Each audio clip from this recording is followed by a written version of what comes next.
본문의 말씀이 여러분의 믿음의 고백이고 여러분의 믿음의 실제이고 여러분의 놀라운 능력의 믿음의 말씀이 되기를 주님의 이름으로 축복합니다.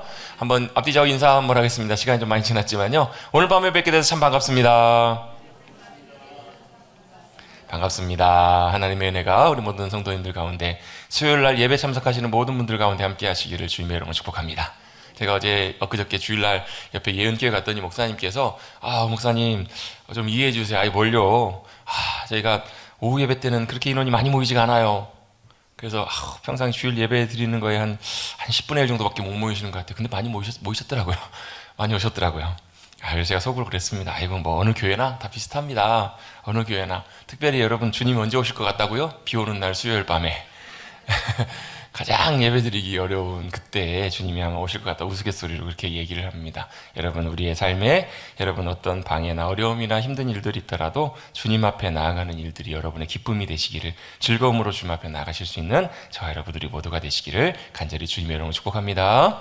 요즘 젊은 세대들은 그런 것 같아요. 하라고 하면 안 해요. 어떻게 하면 되는 줄 아세요? 본인들이 좋아하고 본인들이 이것이 가치 있고 의미 있고 본인들이 중요하다고 생각하면 하지 말라고 그래도 해요. 여러분 아무리 좋은 직장 다녀도 본인 이것이다 싶으면 그 직장 때려치고도 그걸 가는 게 젊은 세대들이더라고요. 근데 여러분 그게 젊은 세대만 그런 것이 아니라 우리들 본성 속에서 사실 그런 게 있어요. 귀한 것, 소중한 것, 영광스러운 것, 아름다운 것, 복된 것, 좋은 것들을 볼 때 그래서 여러분 천국을 뭐라고 예수님께서 비유로 말씀을 이렇게 설명해 주시냐면 천국은 마치 밭에 감추인 보화를 찾는 것과 같다. 이렇게 말씀을 해주시잖아요. 천국은 어떻게 해요? 밭에 감춰져 있어요, 보화가. 근데 그 땅이, 그 밭이 누구 밭이에요? 내 밭이 아니에요. 그럼 어떻게 해요? 그 밭을 사기 위해서 여러분 가서 다 얘기하고 파면 안 팔겠죠? 그래서 가서 어때요? 밭이, 왜 그게 이제 그런 유래가 있었냐면 옛날에는 지금처럼 은행이 없기 때문에 이렇게 집에다가 이제 은근 보화, 돈 같은 걸 이렇게 보관을 해요. 근데 이스라엘은 워낙 전쟁이 많고 막 이렇기 때문에 또 나오미처럼 예를 들면 가뭄이 있거나 어려움이 있으면 이제 다른 나라로 가거나 다른 땅으로 갔다가 다시 고향으로 돌아오기도 하는데 갈 때 바리바리 다 싸들고 갈 수가 없으니까 은행에 맡기고 갈 수가 없잖아요. 그러니까 어떻게 해요? 자기만 아는 곳에 자기 밭이나 이런 데다가 잘 땅에다가 이제 항아리 같은 거 넣어가지고 파묻어 놓고 가는 거예요. 근데 갔다가 변고가 생긴다든지 그곳에서 못 돌아온다든지 아니면 돌아와서도 그걸 이제 잘 알려주지 못하고 세상을 떠난다든지 아무튼 여러 가지 이유 때문에 그게 이제 그냥 밭에 계속 그냥 묻혀져 있는 거예요. 그래가지고 이제 나중에 다른 사람이 그 땅을 하게 되는 경우가 있잖아요. 근데 그 밭에 일을 하든지 지나가다가 보니까 우연치 않게 보다 보니까 걸려요? 뭐예요? 파보니까 뭐예요? 항아리 안에 금은 보화와 말할 수 없는 값진 것들이 가득해요.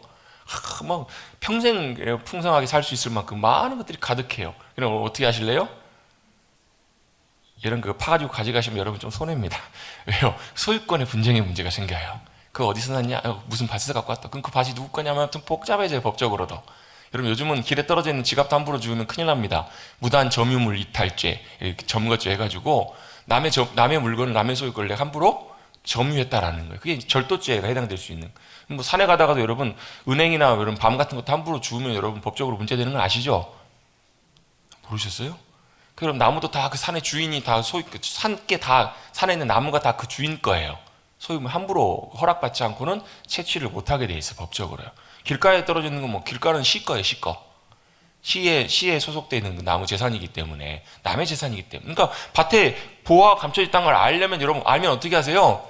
조용히 가가지고 그 밭을 사야 되겠죠. 근데 그 밭을 사기 위해서는 뭐 해야 돼? 자기 재산을 다 털고 어쩌면 모르겠어요. 대출까지 받았는지도 모르겠어요. 대출 받으실래요? 안 받으실래요? 여러분 대출하고 비교할 수 없을 만큼 많은 여러분 값어치가 있는 여러분 그것을 보았다면 당연히 여러분 대출을 받아서라도 그 땅을 사야 되겠죠. 땅을 사서 그 밭을 내가 소유로 삼고 나니까 그 밭 안에 있는 뭐가요? 금은 보화와 그 귀한 모든 것들이 다 누구 거 되는 거예요? 내 것이 되는 거예요. 천국은 그와 같다고요. 천국은 뭐예요? 천국은 천국의 가치를 보고 천국의 놀라운 영광을 보고 천국의 풍성함을 알고 그래서 우리 지난주에 에베소서 1장 말씀 나눴잖아요. 중간에 보면 뭐가 나와요? 우리의 마음의 눈을 밝히사 뭘요? 우리의 부르심의 소망이 무엇이고 우리에게 약속된 유업의 기업의 풍성함이 무엇이며 뭐라는 거예요? 그 약속된 유업이라는 게 뭐예요? 기업이라는 것은요 하나님이 우리에게 약속으로 주실 귀한 것들이라는 거예요. 그 우리의 유업 기업. 그래서 여러분 찬송가 435장에는 뭐라고 찬양해요? 나의 영원하신 기업, 생명보다 귀하다. 그 기업에 가장 중요하고 복된 것이 예수 그리스도 주님이세요. 그리고 주님을 통해서 누릴 수 있는 어마어마한 귀한 천국의 영광과 귀한 것들이 어디에 있다고요? 우리의 약속의 기업 가운데 있다고요. 그게 뭐예요? 천국의 영광이고 기쁨이에요. 예수님 요한복음 10장에 내가 온 것은 너에게 생명을 얻게 하고 더 풍성히 얻게 하려 합니다. 생명 주시는 것도 감사한데 생명을 뭐예요? 풍성히 얻다는 말은 뭐냐면 그 주님의 생명으로 해서 누릴 수 있는 엄청난 풍성한 귀한 것들을 누리게 하신다라는 거예요. 요즘 뭐 그런 거 없지만 옛날에 백지수표라는 게 있었잖아요. 백지수표 하나 있으면 아실 게 있어요? 없어요? 없어요. 여러분 누가 저에게 막 그런 거 줬으면 좋겠어요. 한도 없이 마음껏 다 쓰면 다 결제가 되는, 그래서 마음껏 다 결제가 되고 다 해결할 수 있는 카드 하나 있으면 여러분 저 우리나라에서 제일 비싼 백화점에 여러분 쓰레빠 찔찔 갈 거예요.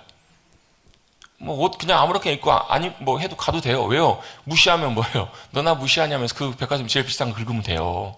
그럼 절대 함부로 못할 거예요 아마? 그럴까요 안 그럴까요?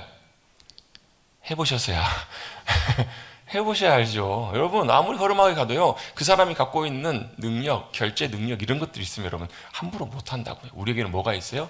천국의 능력, 천국의 귀한 약속, 천국의 귀한 것들이 있어요. 우리는 뭘요? 그 밭을 산 사람들이라는 거예요. 할렐루야.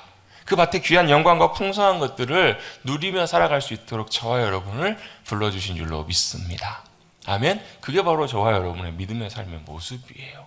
우리가 그렇게 주님과 믿음으로 동행하는 삶을 우리가 실제로 살아가고 있는 거예요. 여러분 한번 같이 한번 고백해 보겠습니다. 믿음의 능력, 믿음의 은혜, 믿음의 승리.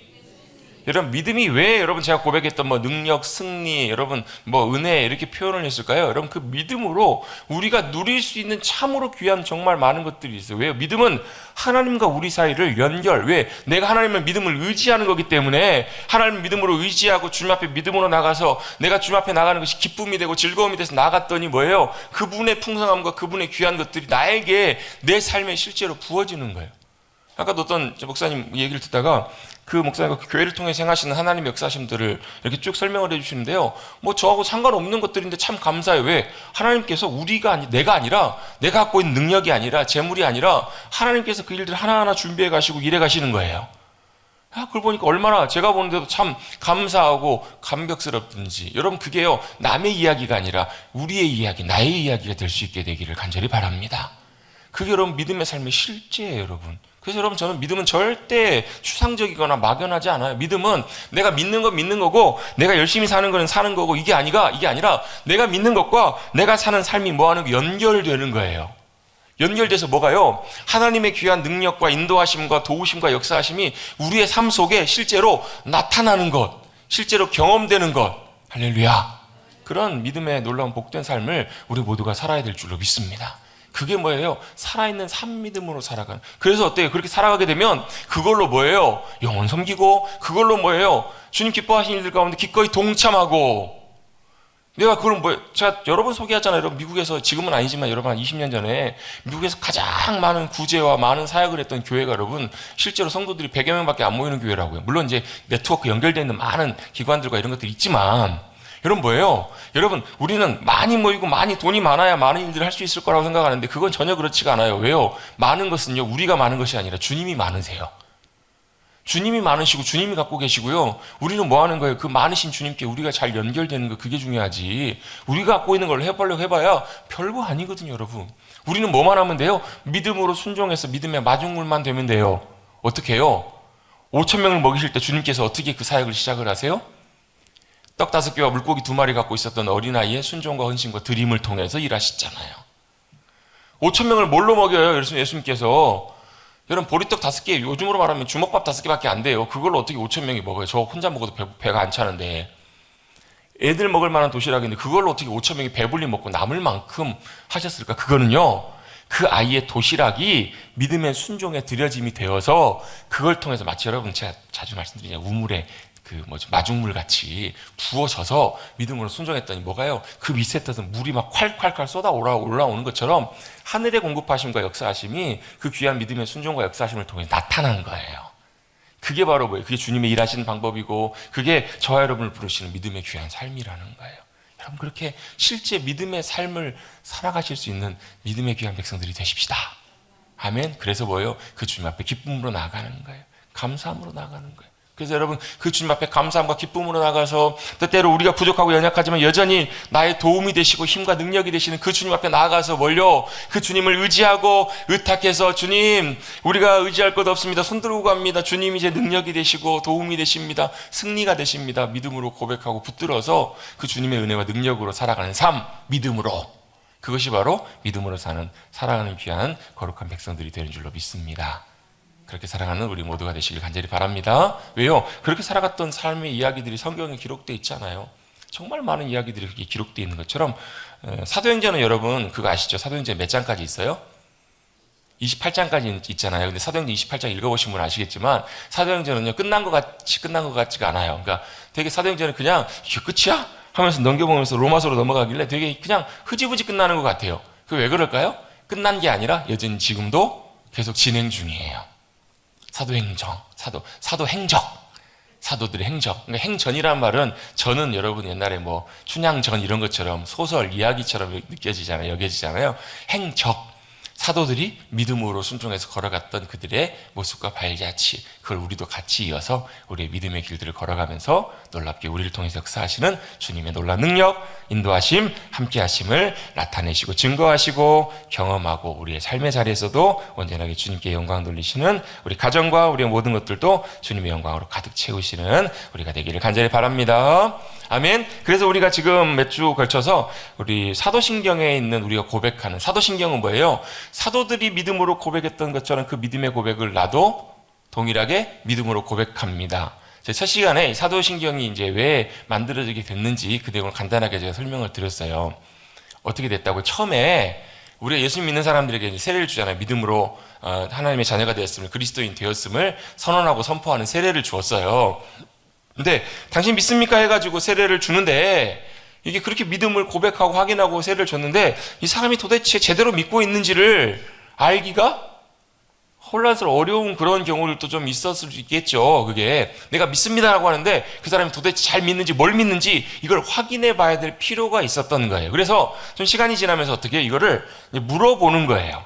문답식으로. 당신은 우리도 그렇잖아요. 우리 세례식 할 때도 대표로 묻고 무슨 의식할 때마다 당신은 성부 성자 하나님이 한 분이시며 여러분의 하나님이심을 믿습니까? 예수님이 여러분의 구주심을 믿습니까? 라고 우리가 묻고 네 동의합니다. 네 믿습니다. 라고 고백하잖아요. 그것처럼 믿음을 처음에 이제 확인한 거예요. 믿음을 확인하다가 이게 좀 더 정리가 되고 해서 결국 이제 누가요? 나는 믿습니다로 바뀌는 거예요. 당신은 믿습니까? 네에서 수동적인 이런 고백에서 나는 믿습니다라는 적극적인 이제 고백으로 바뀌게 되면서 이제 이것들이 정리가 돼가지고 한 AD 7세기경에 이제 어느 정도 이게 마무리가 좀 된 것으로 이렇게 그게 이제 우리가 고백하는 사도들의 고백, 사도들의 신경이란 말은 크리드라는 말인데 이제 믿음의 고백 이런 뜻이잖아요. 그래서 사도신경은 어떻게 시작한다고요? 크레도라고 시작한다고요. 크레도는 나는 믿습니다. 나는 이란 말이에요. 크레라는 말은 심장이라는 말이 의미가 가깝고 도라는 말은 드린다라는 말이에요. 믿는다라는 말은요 그냥 믿는 게 아니에요. 여러분 믿으려면 여러분 심장 내놓고 믿읍시다. 아무도 아멘 안 하시네요. 믿으려면 여러분 목숨 내놓고 믿읍시다. 그러면 아무도 아멘 안 하시더라고요. 그럼 실제로 여러분 진짜 심각한 탄압과 어려움 가운데에서 믿음 생활을 했던 분들은 여러분 그 믿음을 위해서 여러분 목숨 내놓고 하셨어요. 여러분 그런 분들 보시면 참 숭고하기도 하지만 부담스럽기도 하시죠. 나보고 오라면 어떻게 하시나 걱정하지 마세요. 여러분 그것도 여러분 하나님의 은혜예요. 은혜. 하나님의 은혜와 도우심이 함께 해주셔야 우리가 그 자리에 설 수 있는 것이고 또 우리가 하나님께서 그 자리에 서게 하셨다면 또 도우시는 은혜와 도우시는 능력과 인도하시면 함께 하실 것이고 우리 힘으로는 못해도 또 주님의 도우심과 함께 하시면 주님의 인도하심대로 갈 거예요. 뭐 지금 심장 내놓자는 얘기가 아니고요. 믿음이라는 우리의 믿음의 고백에는 여러분 그런 의미가 담겨 있다라는 거. 믿습니다 해서 뭘요? 나는 뭘 믿어요? 나는 전능하신 아버지 하나님, 천지의 창조주신 그 나의 아버지를 믿습니다. 나는 아버지 하나님을 믿는다라는 거예요. 그 하나님 어떤 분이세요? 전능하신 하나님이시라고요. 그리고 그분은 하늘과 땅을 만드신 하나님. 그리고 나서 우리가 두 번째로 우리가 믿음으로 고백하는 분이 누구시냐면 예수님이시잖아요. 나는 뭘 믿어요?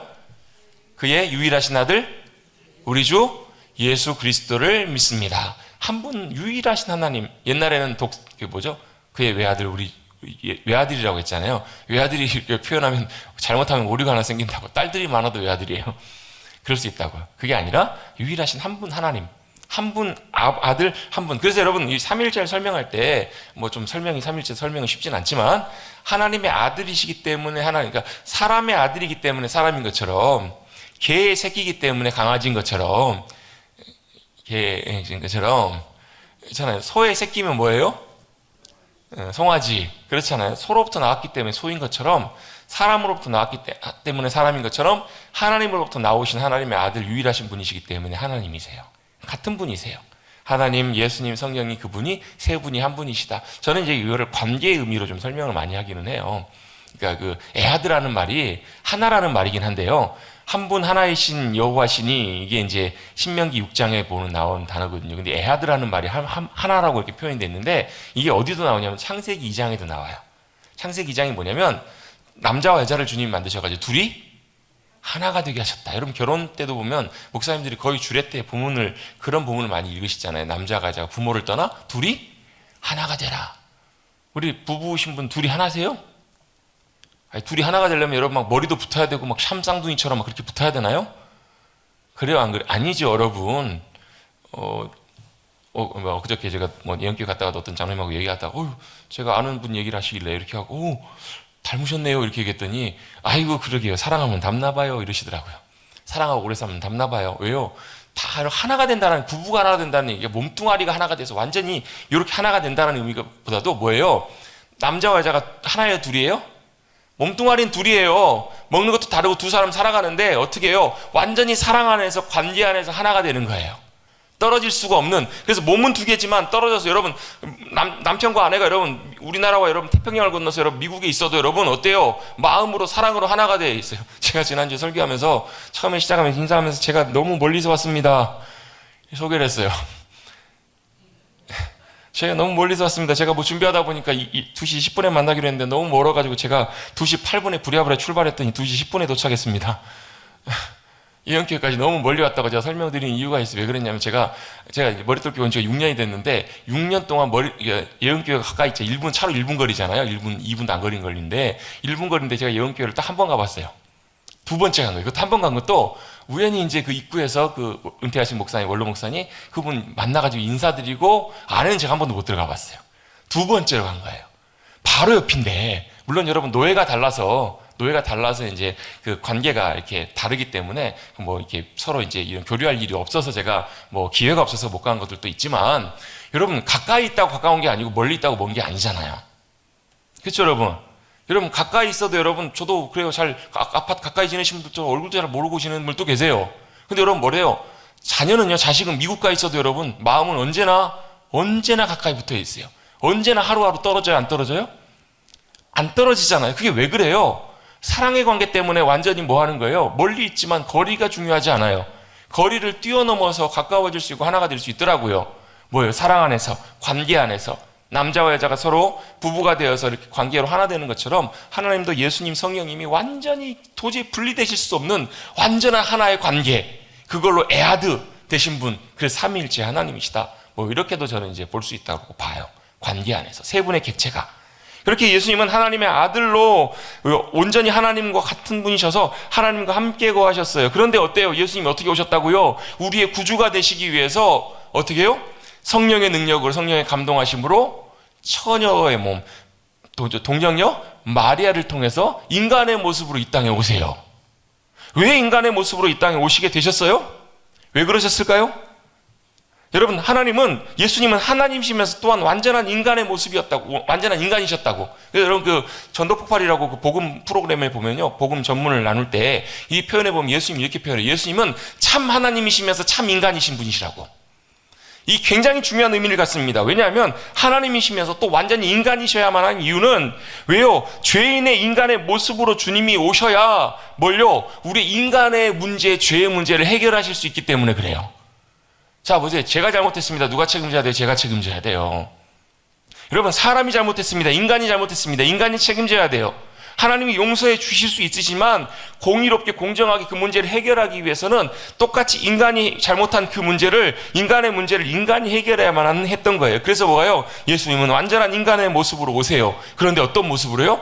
죄 있는 인간의 모습이 아니라 완전하신 죄가 없는 인간의 모습으로. 그래서 예수님이 사람의 방법이 아니라 성령님의 방법으로 이 땅에 아기 예수로 오실 수밖에 없으셨던 거예요.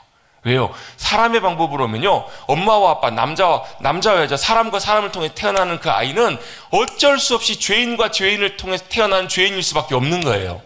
죄인이면 죄인의 문제를 해결할 수 없기 때문에 예수님은 어떤 방법으로요? 사람의 방법이 아니라 성령님의 능력과 성령님의 전능하신 방법으로, 죄가 없으신 완전한 모습으로, 우리 근데 반대로 우리와 인간과 똑같은 모습으로 우리 가운데 이 땅에 오신 거예요. 자, 여러분 한번 질문 한번 던져볼게요. 아담이 처음에 선악과를 따먹기 전에는 아담에게 죄가 있었을까요? 없었을까요? 시간 있으면 여기가 OX 해갖고 한번 OX 게임 한번 해갖고 선물을 한번 드리면 좋지만 아담이 죄가 있었을까요? 없었을까요? 저는요, 없었다고 봐요. 왜? 그 근거가 뭔가? 죄가 없었기 때문에 죄가 없으신 완전한 하나님과 함께 에덴에서 함께 거니면서 함께 하나님과 함께 동행하며 살 수 있었던 거예요. 성경에 보면 에덴 동산에서 하나님과 아담이 뭐 하셨을까? 아담에게 하나님께서 명령하세요. 경작하고 지키라. 경작하라는 말은 제가 자주 설명드리잖아요. 아보다라는 말인데요. 그냥 단순히 일하는 것이 아니라 뭐 섬긴다라는 말이에요. 그 말에서 여러분 에베드, 예배하다라는 말이 나오고요. 종이라는 말도 나와요. 다 나오는 것. 오벳 에돔. 그렇잖아요.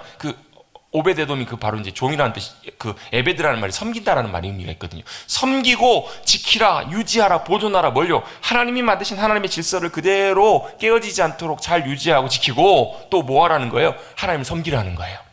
하나님 경배하고 예배하고 섬기는 그 자리가 어디였냐면 에덴 동산이었어요. 그 가운데 누가요? 주님이 함께 하시면서 아담과 함께 거니시고, 우리 찬송가 435장이 아니라 몇 장이죠? 2장인가요? 430 몇 장인가요? 저 장미꽃 위에 있을 아직 맺혀 있는 그때 귀에 은은히 음성 들려요. 무슨 음성이에요? 주님의 음성이 들려요. 주와 함께 동행을 하면서 나를 뭘요? 친구 삼아 주셨네.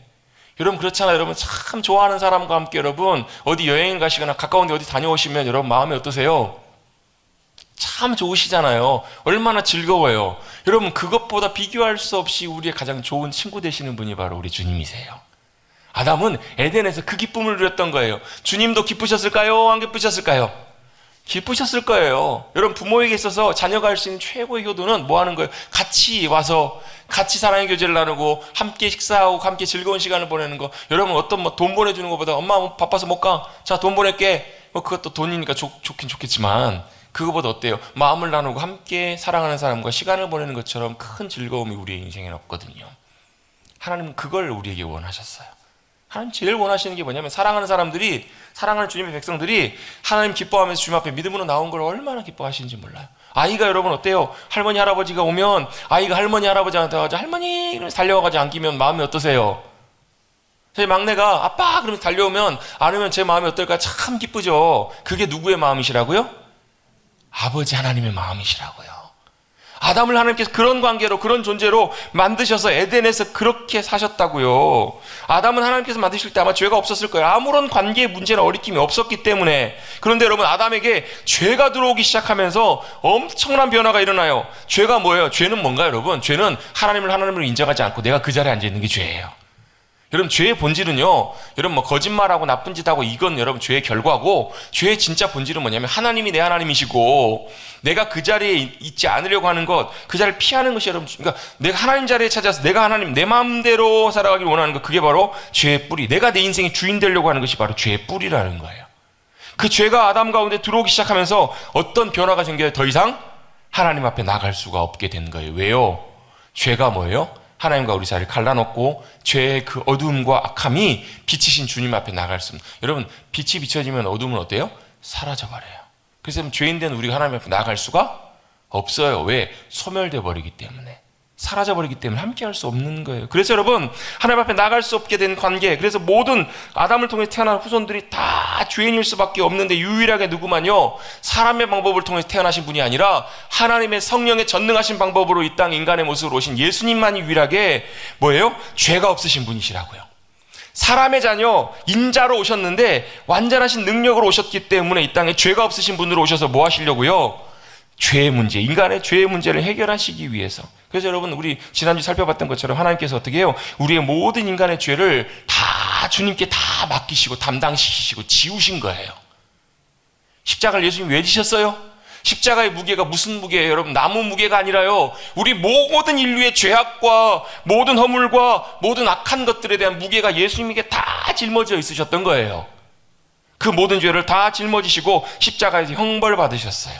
그리고 어떠세요? 우리 지난주 나눴던 것처럼 십자가에서 본디오 빌라도에게 고난을 받으시다 십자가에서 죽으셨어요. 왜 죽으셨어요? 왜 돌아가셨을까요? 왜 돌아가셨을까요? 예수님이 죄의 삭은 사망이기 때문에 돌아가신 거예요. 여러분, 이게 이해가 되세요? 죄의 대가는 사망이에요. 죽음이에요. 예수님이 도저히 의인이시고 죄 때문에 돌아가실 분이야. 여러분, 아담은 원래 안 죽게 만들어졌다니까요. 근데 아담이 여러분 나중에 930세를 살고 죽어요. 왜요? 죄 때문에 죽은 거예요. 죄의 삭시, 죄의 대가가 죽음이기 때문에 죽을 수밖에 없었던 우리 대신에 예수님이 직접 돌아가신 거예요. 예수님은 돌아가셨어야만 했어요. 왜? 우리 죄를 책임지고 짊어지고 가셨기 때문에. 죄의 대가, 죄의 삭, 그것으로 인해서 사망당하시고 죽으시고 무덤에 내려가시고 어디까지 내려가셨다고요? 우리 한글 사도신경에는 안 하지만 원래 원문이랑 다른 뭐 영어나 이런 데는 다 뭐가 있니? 음부에 내려가시사라는 표현이 다 들어가 있어요. 음부에까지 내려가세요. 뭐예요? 그건 여러분, 우리에게 어떤 것을 우리에게 시사해 주는가? 그 죽음이 어떤 죽음이세요? 완전한 죽음이셨다라는 거예요. 그냥 잠깐 죽으셨다는 것이 아니라 사람처럼 완전히 육신이 죽음을 당하고 그 영이 어디까지? 음부에까지 내려가셨다라는 거예요. 완전히 영혼이 거하는, 악한 영혼들이 거하는 음부에까지 다 내려가셨어요. 그리고 그 다음에 예수님이 뭐 하세요? 부활 승리하신 줄로 믿습니다. 어떻게 해요? 우리처럼 똑같이 여러분 완전히 죽으신 다음에 그 다음에 사흘 만에 부활하세요. 왜요? 우리가 완전히 죽음 가운데 들어가게 됐을 때 그 죽음을 어떻게 이기셨는지, 어떻게 이기게 되는지, 어떤 능력과 권세로 그 모든 것들을 역사하시는지 실제로 주님께서 보여주시기 위해서 이것이 이렇게 되는 거야. 너희 다 죄인이야? 죄인으로서 죽을 수밖에 없어? 근데 그 죄의 문제를 내가 다 담당할 거야? 그리고 죄로 인해서 너희가 죽는 것처럼 나도 죽지만 결국 그 죄의 문제를 다 해결하시고 어떻게 해요? 주님이 승리하실 거라는 것을 우리에게 실제로 보여주시기 위해서 음부에까지 내려가셨다가 사흘 만에 부활하신 줄로 믿습니다. 아멘? 그래서 여러분, 이 부활이, 예수님의 부활이 너무너무 중요해요. 여러분, 좋은 표현으로 죽은 자 가운데 뭐 사흘 만에 부활하셨다 실제 이렇게 막 표현됐지만 진짜 표현은 뭐예요? 시체가 부활하셨다는 거예요. 죽은 시신 가운데에서 살아나셨다는 말씀이에요. 여러분, 만약에 예수님이 시신이 되셔서 시체 가운데 부활하신 것이 아니었다면 뭐가 문제가 되냐면 저와 여러분의 인생의 마지막도 시체로 끝날 거예요. 여러분. 근데 여러분, 우리는 믿어요. 뭘 믿어요? 믿음 안에서 그것이 끝이 아니다라는 것을 믿어요. 왜요? 왜 믿을 수 있나요, 여러분? 그 시체로 완전히 무덤까지 들어가셨던 예수님께서 그 죽음의 권세를 이기시고, 여러분, 왜 사람이 죽은 다음에 못 살아나는 줄 아세요? 죽음이 삼켜버려서 그래요. 죽음이 우리를 얽어매기 때문에 더 이상 우리가 죽음을 이길 수 없기 때문에 죽음이 우리를 이겨서 우리가 못 살아나는 거예요. 어떻게 예수님이 사망을 이겨버리셨어요. 사망을 깨트리시고 깨부수시고. 여러분, 그 부활을 설명할 때 그렇게도 많이들 얘기를 하세요. 막 큰 물고기가 있는데, 조그마한 물고기인데 그 물고기가 훨씬 날카롭고 그래요. 아니면 뱀 같은 거, 뱀이 어떤 날카로운 뭔가를 삼켰어요. 그래서 이제 자기가 이겼다 생각하는데 그 날카로운 물고기나 이런 동물들이 어떻게 해요? 그 배를 찢고 나오는 거예요. 배를 찢고 나오면 누가 이긴 거예요? 여러분, 그 배를 찢고 나오면 그게 이기는 거예요. 왜요? 뱀은 죽을 수밖에 없어요. 찢겨 나오니까. 여러분, 주님께서 사망 권세를 주님께서 깨트리시고 승리하신 줄로 믿습니다. 그래서 여러분, 부활 찬송가에 보면요, 오늘 165장 말고도 다른 찬송가에 보면 어때요? 즐겁도다 이날, 어때요? 주님이 사망 권세를 찢으시고 깨트리시고 이기고 나오셨대요. 여러분, 우리의 인생의 마지막 종점이 시체가 아니라, 죽음이 아니라, 무덤이 아니라 우리에게는 부활의 생명과 소망이 약속되어 있는 줄로 믿습니다. 여러분, 죽기밖에 더 하겠냐? 여러분, 이게 여러분 비관적으로 얘기하시는 분들도 있지만 사실 어떤 의미에서 믿음의 관점에서 보면요, 죽음이 우리 어찌하지 못할 거라는 것을 우리가 믿음으로 고백할 수 있는 거예요. 죽음이 예수님을 이길 수 없었기 때문에 예수님께서 그 죽은 시신이 되신 다음에도 완전하게 부활하셨어요. 그래서 저와 여러분에게 그것이 바로 진정한 소망이 되는 거예요. 그리고 여러분, 그 부활이 어떤 부활이에요? 영의 부활이 아니라고. 예수님이 부활하신 다음에 제자들에게 나타나셔서 제자들이 뭐라고 그래요? 유령이다. 아니 죽은 자가 어떻게 살아나요? 그 유령이라고, 혼이라고, 영이 이렇게 또 돌아다니고 우리를 찾아온 거라고 그렇게 생각하기가 쉬워서 제자들도 그렇게 얘기하는데 예수님 뭐라고 말씀하세요? 아니라는 거예요. 만져봐라. 똑같이 너희처럼 먹는다. 못 받겠던 손을 봐라. 옆구리를 만져봐라. 뭐라는 거예요? 예수님이 돌아가셨던 육신, 그것이 영광의 모습으로 부활하셨다라는 거예요. 여러분, 우리도 영의 그냥 영적인 이런 차원이 아니라 여러분 완전한 우리의 모든 것으로 영광스러운 부활에 참여하게 될 줄로 믿습니다. 이것이 바로 예수 그리스도의 부활이에요. 오늘 본문에서는 이렇게 말씀합니다. 우리가 그리스도의 죽은 자 가운데 살아나신 이 부활을 전한다라는 거예요. 근데 어떤 이들은 매일 무슨 부활이 말이 돼? 안 돼. 왜요? 그들을 못 봤던 사람들이. 또 여러분 예수님 말고 부활을 제대로 온전한 부활을 경험했던 인류가 한 번도 없었기 때문에 자신들은 못 믿어요. 이런 많은 분들이 그런 얘기를 하세요. 아니 당신들은 어떻게 죽어보지도 않고 가보지도 않았는데 천국이 있다는 걸 믿으세요? 어떻게 아니 부활을 믿으세요? 예. 우리도 못 봤어요. 안 가봤어요. 근데 우리는 분명히 알고 믿어요. 왜? 내가 믿는 주님이 가보셨어요. 내가 믿는 그 주님이 그렇게 행하시고 보이셨잖아요. 그러니까 여러분 믿음의 관점이고 믿음의 제가 지난주에 여러분 믿음은 여러분 단순한 그 대상을 그 사실 하나만을 믿는 것이 아니라 그 믿음의 대상이신 그분을 신뢰하는 거라고. 내가 그 말은 내가 그 상황 내가 안 봐서 잘 모르겠지만 나는 그분을 신뢰하기 때문에 그분이 분명히 믿을 만한 분이기 때문에 그분이 행하신 그 모든 일들과 말들은 나는 신뢰할 수 있어요. 여러분 이게 여러분 부활 여러분 실제로 보셨어요? 여러분 부활 보시려면 타임머신 타시고 여러분 2000년 뒤에 전으로 돌아가야 돼요. 근데 여러분 믿으세요 안 믿으세요? 아니 아무도 못 믿으시나 봐요.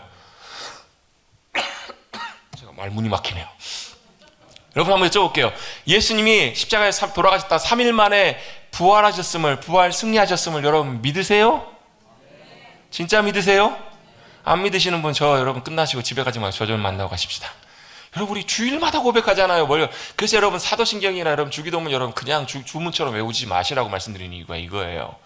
우리 여러분이 고백을 외울 때마다 고백할 때마다 뭐라고요? 사흘 만에 죽은 자 가운데서 다시 살아나신 분, 부활 승리하시는 분이 나의 주님이시라고요. 그걸 믿고 고백하는 거잖아요. 여러분. 그 고백 안에 여러분 얼마나 놀라운 사실이 담겨있는지 아세요 여러분? 아멘. 아멘. 여러분 이 고백 하나하나가 우리의 믿음의 고백과 여러분 사실 하나가 얼마나 중요한지 몰라요. 만일 죽은 자의 부활이 없으면 그리스도 다시 살아나지 못하실 것이다. 여러분 옛날에도 그 당시에 여러분 바리새인들과 사두개인들이 논쟁하는 내용이 이거거든요. 바리새인들은 믿지만 사두개인들은 영혼의 부활을 믿지 않아요. 그냥 죽으면 끝이라고. 그래서 사두개인들이 주로 많이 관심 가졌던 부분은 뭐냐면 우리가 살아가는 이 삶을 변화시키는 것에 많이 관심을 가져요. 급진파들. 그래서 여러분 진롯이라고 하거든요. 누구냐면 누구죠? 예수님의 제자 중에서 보면 열심당였던 누구죠? 갑자기 생각이 안 나네요.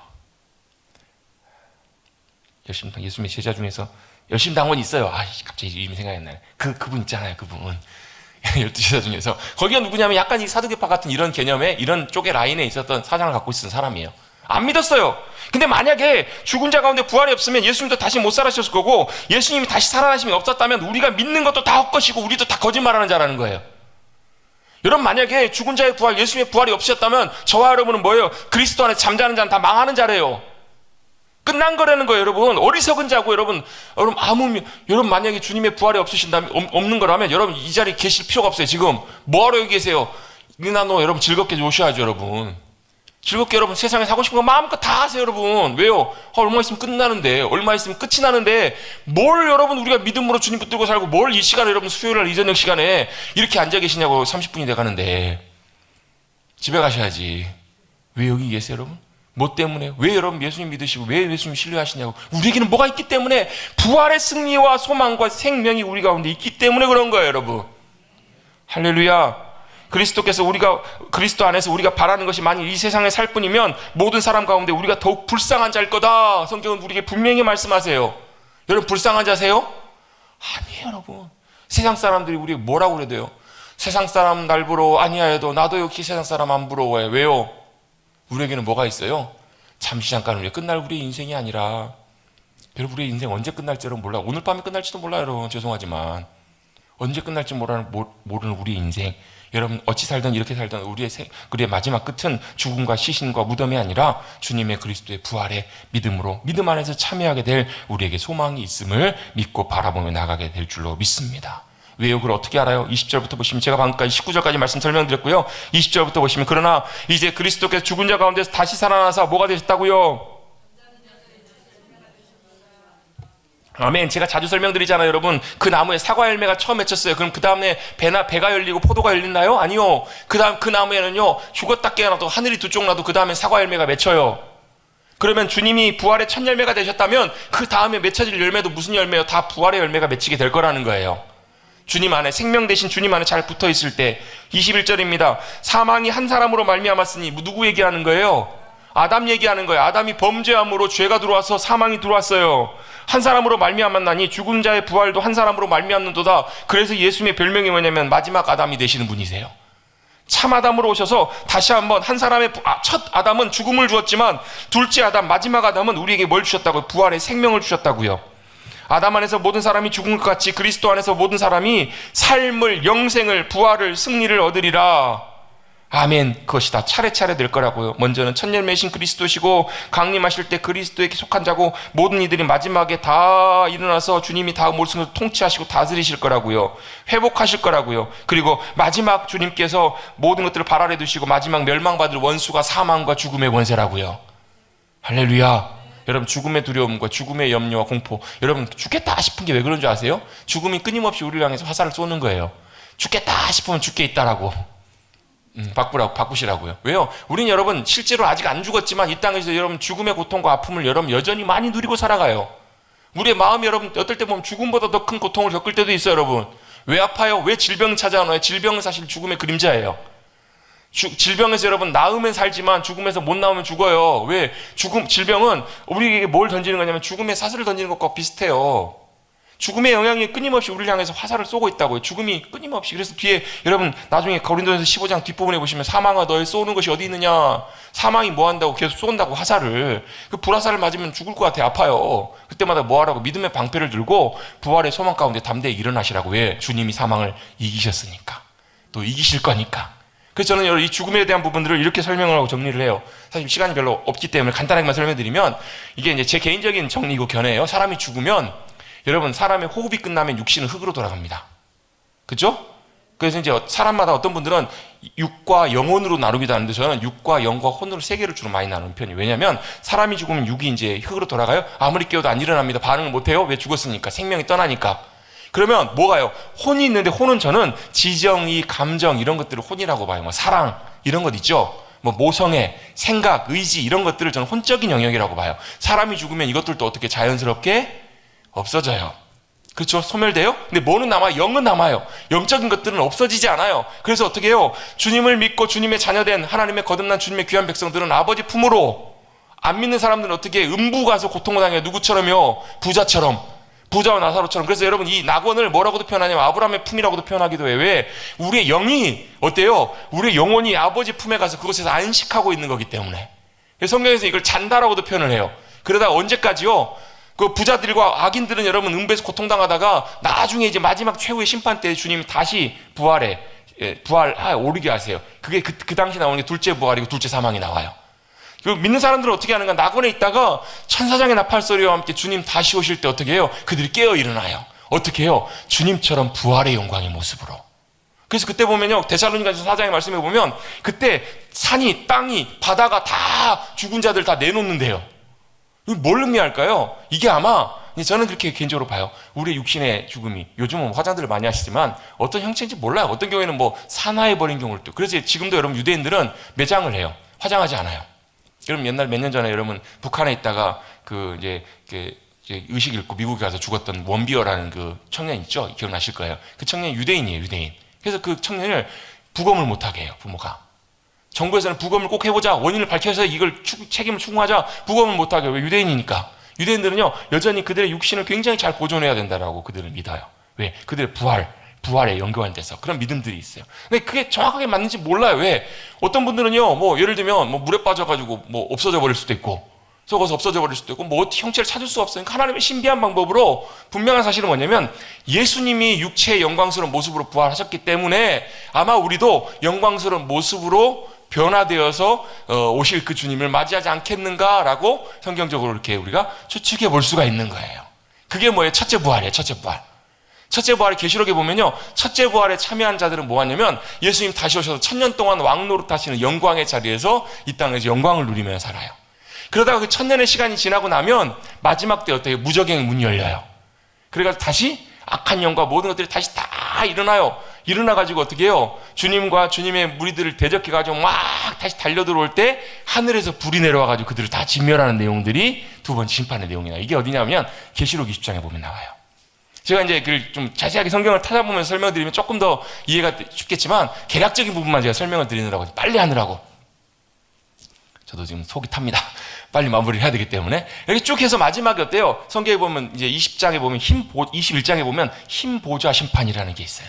마지막 심판 때는 뭐냐면 그때 이제 주님이 불로 다 멸하시고 마귀와 악한 영들은 영원한 불못에 다 던져버리세요. 그곳에 주님께서 처하게 하세요. 그리고 나서 마지막에 보면 주님이 다 모든 영혼들, 그때 이제 음부에 있었던 영혼들도 다 아마 부활에 참여하게 될 것 같아요. 그래서 어떻게 해요? 심판대 앞에서 다 놓고 생명책을 놓고 주님이 뭐 하시는 거예요? 심판하시는 거예요. 그리고 거기 없는 이들은 둘째 사망 다 던져버리시더라는 거예요. 그리고 이제 마지막 완성되는 게 요한계시록 22장에 보면 새하늘과 새 땅이 땅에 다시 내려와요. 그래서 영원토록 주님과 함께 영광의 놀라운 은혜를 누리는 영원한 삶이 될 것이다라고 성경은 이렇게 쭉 설명이 되어 있어요. 아마 우리가 죽은 다음에 아마 이런 모습, 이런 것들로 가지 않겠는가. 그래서 여러분 우리가 이 부활의 영광과 소망을 생각할 때 여러분 이렇게 아마 좀 정리를 해두시면 아마 성경을 읽어가실 때 좀 도움이 되시지 않을까. 이게 100% 맞는다 이건 몰라요. 저도 안 죽어봤으니까 몰라요.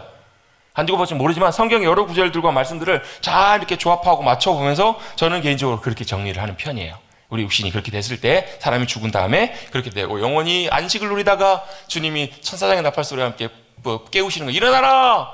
여러분 일어나라 하실 때 일어나십시다. 그래서 어떻게 해요? 나를 믿는 자는 죽어도 살겠고 무릇 살아서 나를 그때까지 주님 오실 때까지 살아있는 자들은 죽음을 보지 않고 아마 영광스러운 부활의 모습으로 변화될 거라고 저는 그렇게 생각을 해요. 저는 그렇게 믿어요. 그게 바로 주님의 부활이세요. 여러분 다시 한번 고백해 보겠습니다. 주님 부활하셨습니다. 그 부활의 승리가 저와 여러분의 놀라운 승리인 줄로 믿습니다. 아멘. 그게 여러분 얼마나 중요한지 몰라요. 부활하신 다음에 주님 어떻게 하세요? 하늘에 오르사 전능하신 하나님 우편에 아버지 우편에 앉아 계세요. 왜 예수님이 부활하셔서 승천하셨을까? 예수님 살아계시면 이곳에 계셔야 되지 않아요? 이 땅에 계셔서 보여줄 수 있잖아요. 아니요. 주님은 승천하셨어요. 여러분 마가복음 16장, 여러분 누가복음 24장, 여러분 사복음서 맨 뒷부분에 보면요. 주님이 하늘로 오르신 말씀들이 다 나와요. 특별히 여러분 사도행전 1장에 보시면 주님이 어떻게 해요? 마지막 제자들과 시간을 보내시고 하늘로 들려 올라가세요. 딱 들려 올라가실 때 어떻게 구름이 싹 막아요. 왜요? 다 그 모습을 우리가 다 볼 수 없기 때문에. 제가 예전에 누리호인가요? 재작년인가 쏴다가 실패했잖아요. 그걸 제가 실제로 가다 본 적 있어요. 쫙 올라가더라고요, 실제로. 보다가 쭉 올라가다 어느 순간에 보니까 더 이상 안 보여요. 왜 그래? 아마 주님도 그렇게 가시지 않으셨을까? 그 모습 본 그대로 사도행전에 보면 그대로 어떻게 해요? 오실 거라는 얘기예요. 여러분 주님 어디 계세요? 하늘 보좌 우편에 계세요. 그리고 언젠가는 우리도 그 보좌 우편에 계신 주님 바라보며 그곳에서 함께 놀라운 영광을 누리며 살아갈 그날이 우리 가운데 약속되어 있는 줄로 믿습니다. 그래서 골로새 3장에 보면 위의 것을 사모하라는 거예요. 여러분 이 땅만 보고 사지 말고 여러분 위를 보고 사십시다. 가을 하늘이 아니라 영광의 주님, 그 보좌 우편에 계신 그 주님을 믿음으로 바라보고 나가는 우리 모두가 돼야 될 줄로 믿습니다. 어디에 계신다고? 보좌? 오른편에. 오른편이라는 말은요 권세와 능력이에요. 또 오른편이란 말이 따로 분리돼. 우리는 오른편 하면 영의정, 좌의정, 우의정이 생각나는데 그게 아니라 거의 동등한 권위와 동등한 위치를 말씀해요. 거기서 뭐예요? 거기로부터 살아있는 자와 죽은 자를 심판하러 오십니다. 주님 오실 줄로 믿습니다. 저리로서, 옛날에 저리로서 했잖아요. 저리로서가 뭐예요? 거기로부터라는 말이에요. 그 보좌로부터 다시 주님이 오십니다. 오실 주님을 믿음으로 의지하시고 기다리시는 저와 여러분 되시기를 간절히 주님의 이름으로 축복합니다. 아멘. 말씀대로 그대로 다 성취됐기 때문에 반드시 주님이 오세요. 이사야 7장에 처녀가 잉태하여 아들을 낳을 것이다. 그 모습 그대로 오시잖아요. 미가 5장 2절에 보면 베들레헴에서 아들을 예수님 낳으실 것이다. 그대로 베들레헴 태어나시잖아요. 요셉과 마리아가 어디 살아요 원래? 나사렛에 살았잖아요. 근데 희한하게 하나님께서 이렇게 인도하셔서 베들레헴에서 마구간에 예를 낳으시잖아요. 그 말씀 그대로. 또 뭐예요? 스가랴 9장에 보면 나귀 타고 입성하실 거라고. 예수님 그대로 성취하세요. 이사야 53장에 보면 고난당하실 거 그대로 예수님 당하시잖아요. 그러면 다시 오신다고 약속하셨다면 반드시 다시 오신다라는 거예요. 다시 오셔서 뭐 하세요? 심판하세요. 여러분 믿지 않는 자들에게 심판은 영원한 멸망이에요. 믿는 자들에게 심판은 뭐 하시는 거예요? 주님이 계산하시는 거예요. 달란트 맡긴 자에게 맡기시고 확인하시고. 그래서 여러분 중요한 말씀, 결론적인 말씀이에요. 히브리서 11장 6절 말씀. 믿음이 없이는 하나님을 기쁘시게 하지 못하나니 하나님께 나아가는 자는 반드시 그가 계신 것과 그가 자기를 찾는 자에게 상 주시는 이심을 믿어야 할지니라. 믿음으로 사셔서 여러분 우리에게 약속하신 귀한 영광의 승리의 면류관, 영광의 상, 그것을 풍성하게 누리시는 저와 여러분 되시기를 주님의 여러분 축복합니다. 또 한 가지가 뭐예요? 그가 계신 것. 어디에요? 지금 이 순간에. 어디에요? 여러분이 돌아가는 차 안에. 어디에요? 여러분의 가정에. 여러분의 삶의 자리 가운데 늘 주님이 함께하고 계심을 여러분 의식하시고 인식하셔서 그 주님과 함께 믿음으로 승리하시는 그 주님 안에서 놀라운 영광 가운데 부활의 생명과 승리를 맛보고 주님 오시는 그날까지 믿음으로 승리하고 나가시는 저와 여러분 뿌리고 거두시는 우리 모두가 되시기를 다시 한번 주님의 이름으로 축복합니다.